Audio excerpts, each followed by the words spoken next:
आप सभी का मेरे Manish Dutt science point video पे स्वागत है, यूट्यूब चैनल पे स्वागत है। और आज जो वीडियो बनाने जा रहे हैं जिसके ऊपर हम वो इनऑर्गेनिक का बेसिक है, नाम है आवर्तिता, पीरियोडिसिटी।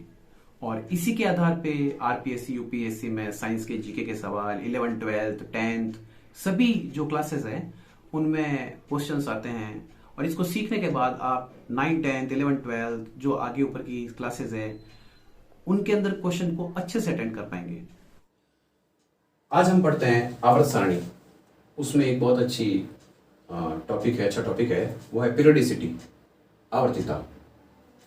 इस आवर्तिता में हम सबसे पहले जिस चीज के बारे में पढ़ते हैं, जिस कैरेक्टर को पढ़ते हैं, वो कैरेक्टर है JDFF।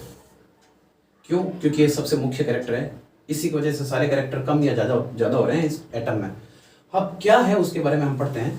छोटा वीडियो बनाऊंगा, 10-12 मिनट का होगा, कोशिश ये रखेंगे। तो देखिए JDFF क्या है? प्रोटॉनों की ताकत है। क्या है वो? प्रोटॉनों की ताकत, पावर ऑफ प्रोटॉन। प्रोटॉन क्या करते हैं? पॉजिटिव चार्ज हैं, वो इलेक्ट्रॉनों को खींचेंगे तो एटम की साइज को छोटा कर देंगे। खुद के इलेक्ट्रॉनों को खींच रहे हैं तो अपने साइज को छोटा कर रहे हैं। तो देखिए आप क्या वजह है। एटॉमिक नंबर चेक करते हैं हम। इसका है 3, 4, 5, 6, 7, 8, 9 और 10। जैसे जैसे प्रोटॉन बढ़ते जाएंगे, इसमें 3 प्रोटॉन होंगे, इसमें 4 होंगे, इसमें 5 होंगे, ऐसे बढ़ते जाएंगे प्रोटॉन। तो प्रोटॉन क्या करेंगे? पॉजिटिव है, अपने इलेक्ट्रॉन को खींचेंगे तो साइज क्या होता जाएगा? छोटा। क्योंकि ऑर्बिट 2 ही हैं, ऑर्बिट तो बढ़ ही नहीं रहे। हम सेकेंड ऑर्बिट के बारे में बात कर रहे हैं।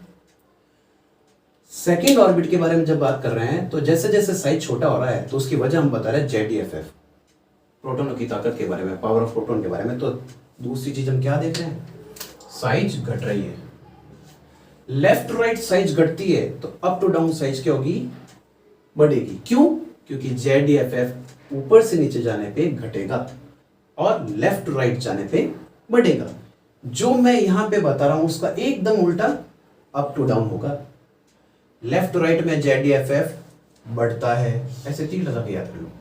साइज घटती है तो ऐसे तीर लगा के याद कर लो। अब बाकी बचे ये कैरेक्टर। इलेक्ट्रोनेगेटिविटी है क्या? इलेक्ट्रोनेगेटिविटी, एटम जो होता है वो किसी दूसरे एटम के आउटर मोस्ट ऑर्बिट, खासकर ये बोले एटम के प्रोटॉन, क्योंकि खैर से तो प्रोटॉन है। एटम के प्रोटॉन, जैसे मान लीजिए फ्लोरीन के अंदर के जो प्रोटॉन हैं वो अपने से बड़े, जैसे लिथियम, सोडियम जो भी हो, उसके आउटर मोस्ट ऑर्बिट के इलेक्ट्रॉनों को जो लूज है उनको खींच लेता है। तो वो जो पावर है एटम की, वो पावर जो किसी अदर एटम के आउटर मोस्ट ऑर्बिट के इलेक्ट्रॉनों को खींच ले, विड्रॉ कर ले, उस ताकत को कहते हैं इलेक्ट्रोनेगेटिविटी। अब आप खुद देख सकते हैं, साइज छोटा है, वो खुद के इलेक्ट्रॉन बहुत अच्छे से पकड़ के रख रहा है तो दूसरे के तो आसानी से खींचेगा। रेंज उसकी ज्यादा है इसलिए उसने अपने इलेक्ट्रॉनों को खींचा है तो वो दूसरे के इलेक्ट्रॉनों को जो ढीले बंधे हुए हैं, लूज किए हुए हैं, उनको आसानी से खींच लेगा।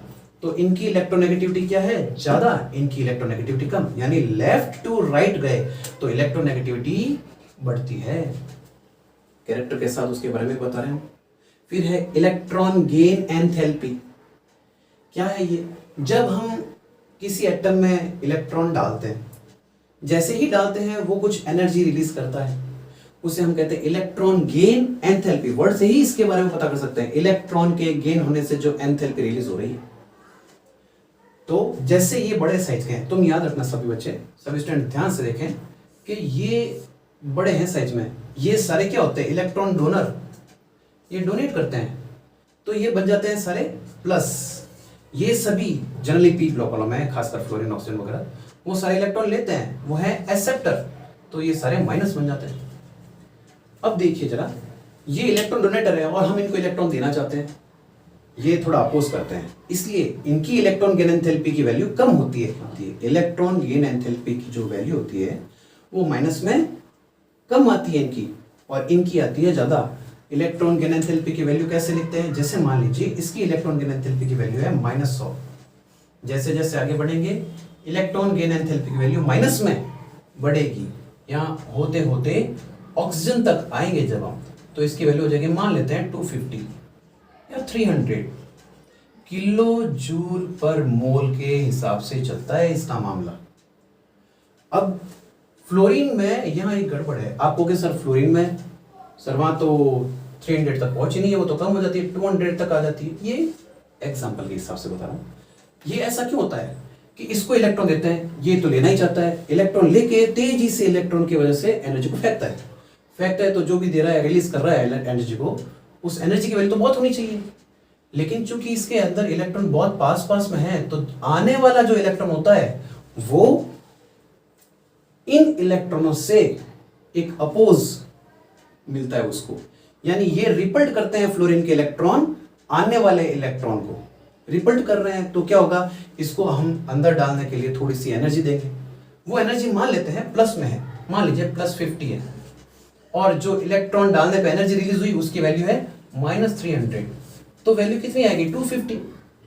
और हम तो कह रहे हैं जैसे जैसे जाती है वैसे बढ़नी चाहिए। हम ऑक्सीजन की तो बता रहे हैं 300, तो ये तो 350 होनी चाहिए थी, नहीं हो रही है 350। इसकी क्या वजह है कि इस फ्लोरीन के इलेक्ट्रॉन बहुत पास में हैं, वो रिपल्ट करते हैं आने वाले इलेक्ट्रॉन को।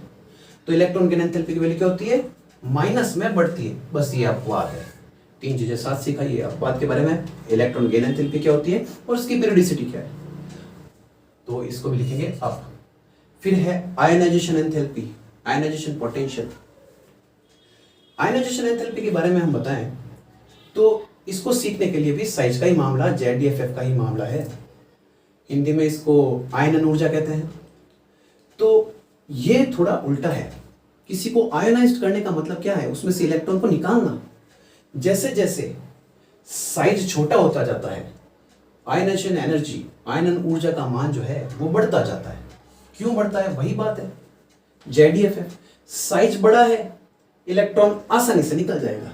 जैसे जैसे साइज छोटा होगा, इलेक्ट्रॉन मुश्किल से निकलेगा। प्रोटॉन है वो अपने आसपास के इलेक्ट्रॉनों को क्या करेंगे, खींच के रखेंगे, बाइंड करके रखेंगे, तो उससे इलेक्ट्रॉन निकालना क्या होगा, मुश्किल होगा। इसी वजह से जब लेफ्ट टू राइट चलते हैं साइज छोटा हो रहा है, क्योंकि ZeF ज्यादा हो रहा है, इसी वजह से जो आयनाइजेशन एंथैल्पी वो भी बढ़ती जाती है। तो आप देखिए ZeF बढ़ा तो सारे कैरेक्टर बढ़े, लेकिन सिर्फ एक साइज घटी।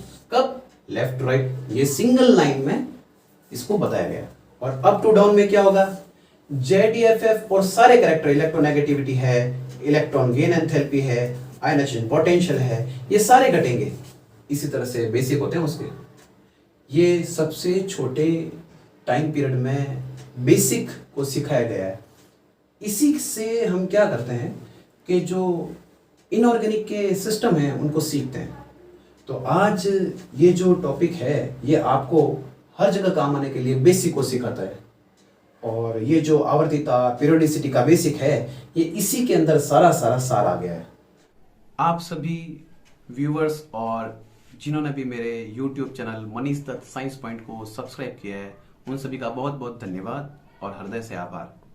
मैं पूरी कोशिश करूंगा कि जितने भी कमेंट्स आए हैं और किन्होंने जो भी व्यूअर्स हैं उन्होंने बोला है कि किसी टॉपिक पे YouTube पे मैं वीडियो बनाऊं, अपने चैनल पे अपलोड करूं, मैं पूरी कोशिश करूंगा बेहतरीन तरीके से और शॉर्ट ट्रिक के साथ मैं YouTube चैनल पे मेरे उन वीडियो को, उन टॉपिक्स को अपलोड करूं।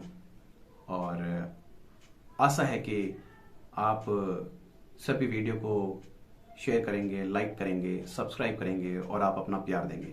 धन्यवाद।